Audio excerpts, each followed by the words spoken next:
الحمد للہ رب العالمین۔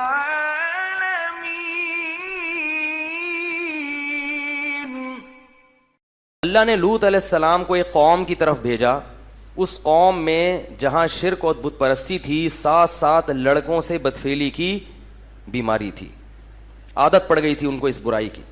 لوط علیہ السلام کی قوم سے پہلے صدیوں تک اس کائنات میں یہ جرم نہیں ہوا، لوگ جانتے ہی نہیں تھے کہ یہ بھی کوئی برائی ہے، کیونکہ یہ انسان کی فطرت اس کو مانتی نہیں ہے، انسان کو اس طرف اللہ نے رغبت رکھی نہیں ہے۔ یہ جب تک کوئی باقاعدہ عادت نہ ڈالے بری، پڑتی نہیں ہے، یہ خود سے پڑنے والی عادت نہیں ہے۔ جیسے چرس اور ہیروئن خود سے کوئی نہیں پیتا، جب تک کوئی آپ کو پہلی مرتبہ پیشکش نہیں کرے گا، فضائل نہیں سنائے گا، پہلی مرتبہ پئیں گے، بدبو آئے گی، کھانسی ہوگی، بولیں گے کیا گند پلا دیا، لیکن آہستہ آہستہ اس گند سے طبیعت کیا ہوتی ہے؟ مانوس۔ شراب بھی ایسے ہی ہے، بدبودار چیز ہے، شرابی کے منہ سے بدبو آتی ہے، لیکن انسان یہ سوچ کے بتکلف پیتا ہے کہ دیکھیں، کر کے دیکھیں ہوتا کیا ہے۔ تو یہ جو لڑکوں سے بدفعلی کا مرض ہے، اللہ نے مرد کی رغبت مرد کی طرف رکھی نہیں، عورت کی طرف رغبت وہ نیچر ہے، وہ فطرت ہے، وہ نیچر ہے، وہ ختم نہیں ہو سکتی، اور وہ ختم ہوگی تو یہ غلط ہے۔ تو اللہ نے پیدا کیا نا، وہ تو نیچر کا حصہ ہے۔ مرد کی طرف، لڑکے کی طرف رغبت ہونا یہ نیچر کا حصہ نہیں ہے، یہ بیماری ہے، یہ بیماری ہے، یہ گندگی ہے۔ اور یہ بیماری پیدا کیوں ہوتی ہے؟ وہی وجہ جو میں بتاتا رہتا ہوں، شادیوں کا رواج نہیں ہے، بالغ ہو جاتے ہیں، جب خواہش حلال طریقے سے پوری نہیں ہوتی تو کہاں منہ مارتے ہیں؟ جیسے ایک آدمی کو حلال روٹی نہیں ملے گی کھانے کے لیے تو کچرے میں سے جو ملے گا اٹھا کے کھا لے گا، تو یہی حال ہوتا ہے کہ گند میں منہ مارتا ہے اور پھر اس گندگی کی عادت پڑ جاتی ہے۔ بعض لوگ ایسے ہوتے ہیں جن کو بلوغت کے وقت ہی عادت ہوتی ہے اس کی، تو وہ لوگ ہوتے ہیں جنہوں نے دوسرے نے ان کو خراب کیا ہوتا ہے، کسی دوسرے نے جس کی عادت خراب ہو چکی ہوتی ہے اس نے خراب کیا ہوتا ہے اس کو۔ تو ہے یہ یہی کہ جب آپ فطرت سے دور ہٹو گے، نکاح سے دور بھاگو گے، تو گندگی میں اللہ تعالیٰ شیطان کو آپ پہ مسلط کر دے گا، اور وہ شیطان آپ کو گندگی میں، بولو بھائی، ڈال دے گا۔ تو قرآن مجید میں آتا ہے کہ لوط علیہ الصلاۃ والسلام نے اپنی قوم کو سمجھایا، ہا اولائی بناتی، میری قوم کی بیٹیاں ہیں، ان سے شادی کرو۔ قوم نہیں ماننے والی تھی، تو اللہ نے اس قوم کو جب تباہ کرنے کا ارادہ کیا تو حضرت ابراہیم علیہ الصلاۃ والسلام کے پاس فرشتے آئے انسانی شکل میں۔ ابراہیم علیہ السلام کے بارے میں قرآن کہتا ہے کہ جیسے ہی فرشتے آئے نا، فما لبثا، ابھی ٹھہرے ہی نہیں، ان جاء بعجل سمین، بعجل حنیز، کہیں سمین ہے کہیں حنیز، موٹا بچڑا بھنا ہوا سامنے لا کے رکھ دیا۔ اب دیکھو، میں نے بتایا تھا نا، قرآن کسی بھی واقعے کے کسی بھی پہلو کو بیان کرتا ہے تو بلا وجہ بیان، بھائی اللہ بتا دیتے فرشتے آئے ابراہیم علیہ السلام کے پاس، ان کو بیٹے کی بشارت دی، کافی تھا۔ جہاں بھی قرآن میں یہ تذکرہ آیا ہے، قرآن نے بچڑے کا ذکر لازمی کیا، اور یہ بھی ذکر کیا کہ جلدی سے لائے۔ فراغ الی اہلہ، گھر والوں پہ ٹوٹ پڑے کہ فوراً لو، فوراً لے کر آؤ، کھانا لے کر آؤ، مہمان آئے ہیں۔ اور ایک جگہ آتا ہے فلبثا، فما لبثا، بھی ٹھہرے ہی نہیں تھے کہ بھنا ہوا بچڑا حاضر۔ یہ کیوں بتا رہے قرآن؟ ابراہیم علیہ السلام کی سخاوت بیان کرنے کے لیے، کہ سخی آدمی، کھلانے پلانے والا، مہمان سے نام پتہ ایڈریس خیریت بعد میں پوچھتا ہے، پہلے اس کے اکرام کا انتظام، بولو بھائی، پہلے کر۔ بھائی آئے ہو، اجنبی ہو، دوسرے ملک کے لگ رہے ہو، اس محلے کے تو ہونی، یقیناً سفر کر کے آئے ہو، تھکے ہوگے، بیٹھو، پہلے کھانا کھاؤ، اس کے بعد بات ہوگی کہ کہاں سے آئے اور کدھر جانا ہے۔ اب یہاں سے مسئلہ کیا ہو گیا؟ خراب، سمجھ میں آنا کیا ہو گیا؟ ختم۔ بولے یہ کیا ہے بھائی؟ مہمان بچڑا، بات ہے یہ۔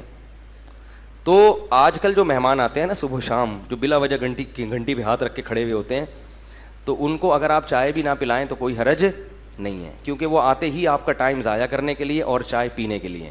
ابراہیم علیہ السلام کو پتا تھا کہ یہ ٹائم ضائع کرنے کے لیے نہیں آئے، کوئی لوگ ہیں مسافر لگ رہے ہیں، یہاں کے تو ہیں نہیں۔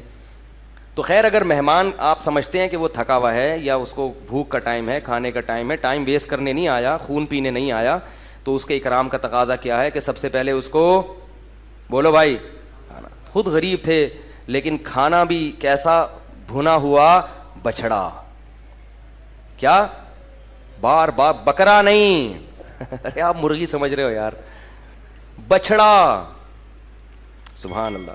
تو گائے کا بچہ ہوتا ہے نا، اس کو بچڑا بولتے ہیں، چھوٹا سا بچڑا، پورا صحیح سالم، تندور میں پکا کے سامنے.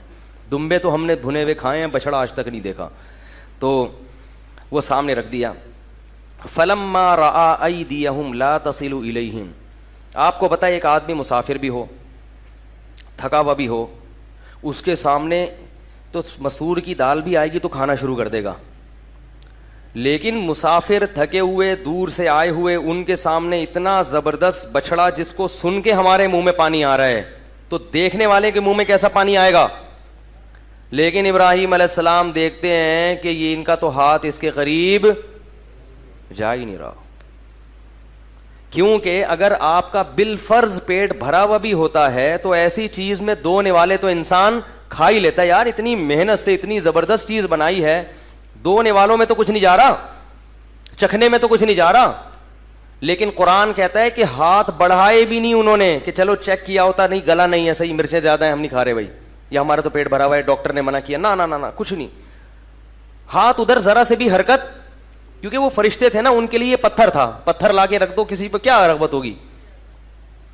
لا تصلوا الیہم, دیکھا ہاتھ بڑھ نہیں رہے ہیں تو نکرہم واوجس منہم خیفہ, وحشت ہونے لگی ابراہیم علیہ السلام کو اور ڈر لگنے لگا. کیوں؟ اس میں بھی سبق ملتا ہے. اس لیے کہ عزت دار لوگ جب کسی کے گھر جا کے کھا لیتے ہیں تو اس سے دشمنی, بولو بھائی, نہیں رکھتے.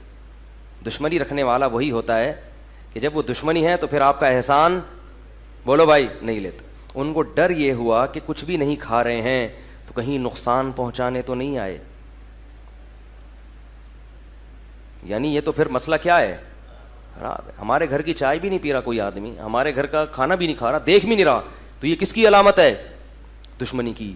اس سے ابراہیم علیہ السلام کے دل میں کیا پیدا ہوا, بولو بھائی, خوف, ڈر گئے یہ کیا ہو رہا ہے.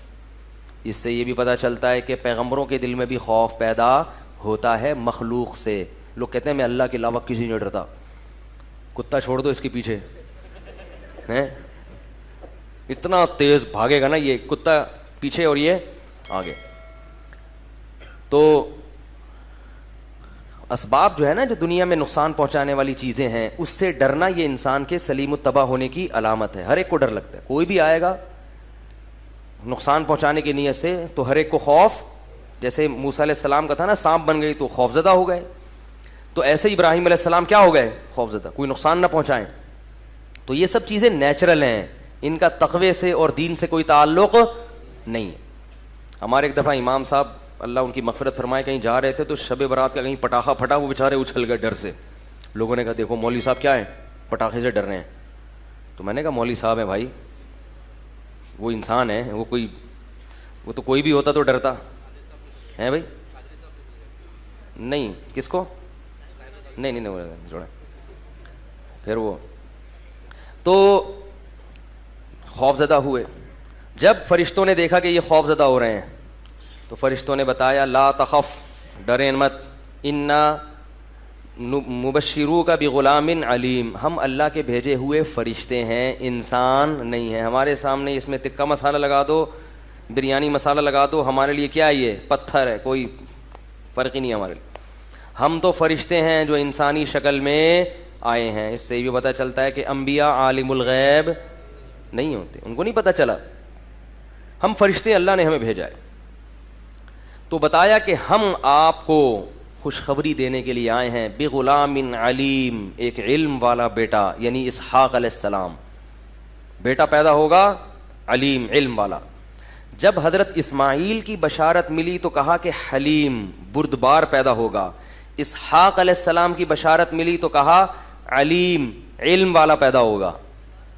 اس سے پتہ چلتا ہے کہ اسحاق علیہ السلام کی جو اولاد ہے بنی اسرائیل, اس میں علم, بولو بھائی, زیادہ ہے. دنیا کا علم, یہ جو قرآن میں جو ہے نا علم کا اطلاق دنیاوی علوم پر بھی کیا گیا ہے.